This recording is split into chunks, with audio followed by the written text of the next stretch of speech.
जीवनाचे परिवर्तन आणि अध्यात्माची पहाट फुलवणारे आपल्या हक्काचे यशवंत प्रसाद न्यूज. यशवंत हो, जयवंत हो, यशवंत हो, जयवंत हो, यशवंत हो, जयवंत हो. बोला पुंडलिक वरदा हरिविठ्ठल, श्री ज्ञानदेव तुकाराम, पंढरीनाथ भगवान की जय. परमहंस सद्गुरु श्री यशवंत बाबा महाराज की जय. पार्वती पते हर हर हर महादेव हर.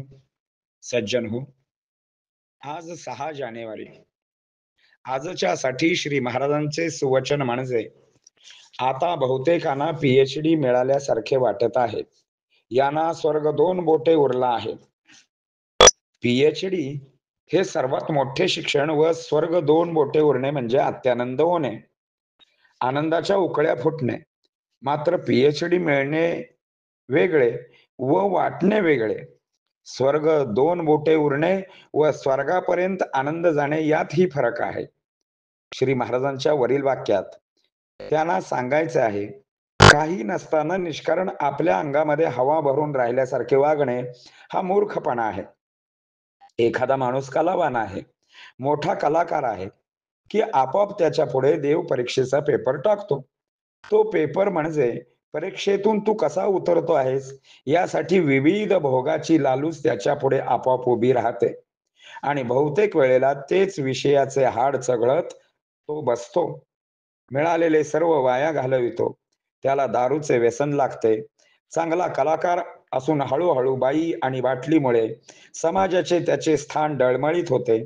परिणामतः कलेकडे दुर्लक्ष होते आणि व्यसनाकडे पूर्ण ओढा होऊन तो व्यसनाधीन होतो व कामाधीन होतो.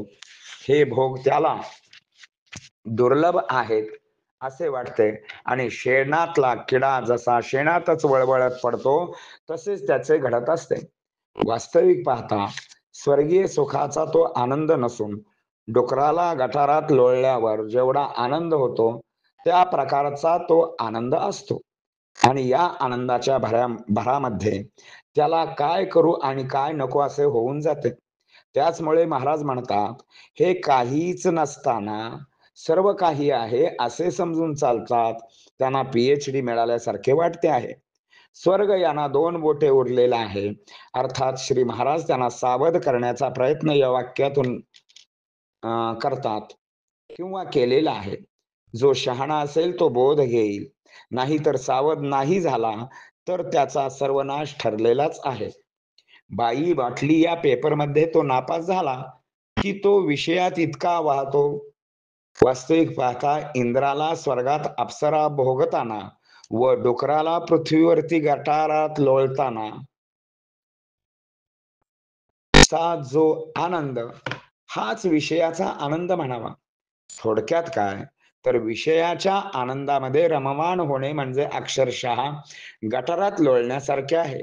मग तो दारू पिऊन पडू द्या अथवा माणसाने मारून गटारात फेकू द्यात, त्याला त्याचे काहीच वाटत नाही. त्याची बुद्धी भ्रष्ट होते. हळूहळू शरीराचा एक एक अवयव नष्ट होतो. ज्याचे भोग त्यालाच भोगावे लागतात. शरीर आजाराचे माहेरघर बनते आणि एक दिवस अमुक अमुक कलाकाराचा दुर्दैवी अंत झाला अशी बातमी येते. पहिली पुण्यतिथी धडाक्यात साजरी होते. दुसऱ्या पुण्यतिथीला कोण हजरही राहत नाही. आला तसा वाया गेला. ना लोकांच्या लक्षात राहिला, ना अध्यात्मा बाबतीत प्रगती केली. आला तसा वाया गेला ही त्याची अवस्था होते. परिणामतः पुढच्याच ठेच मागचा शहाणा असे इतरांनीही वागावे.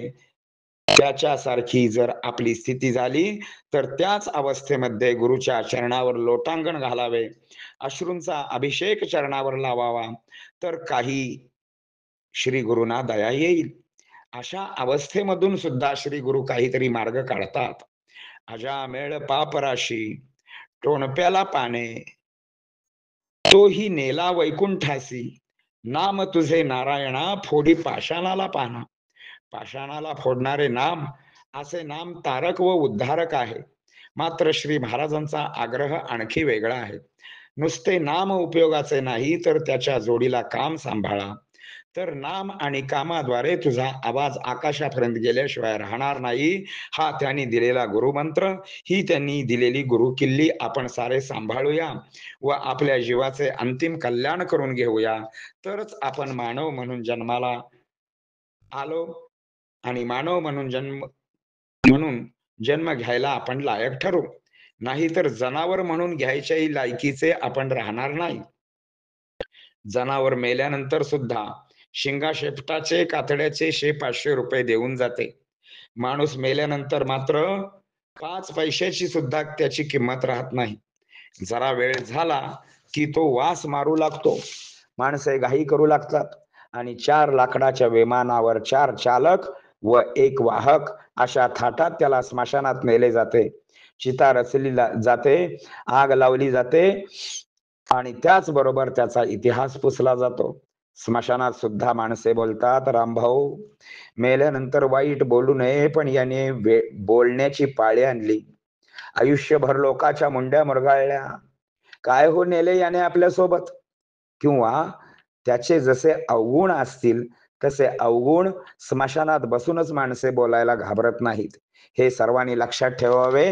म्हणून माणूस आपल्या कर्तृत्वाने कितीही उंच गेला तरी त्याने आपले पाय जमिनीवर ठेवावेत व सद्गुरू यशवंत बाबांच्या नामामध्ये अखंड डुंबत राहावे. त्यातच आपले कल्याण आहे.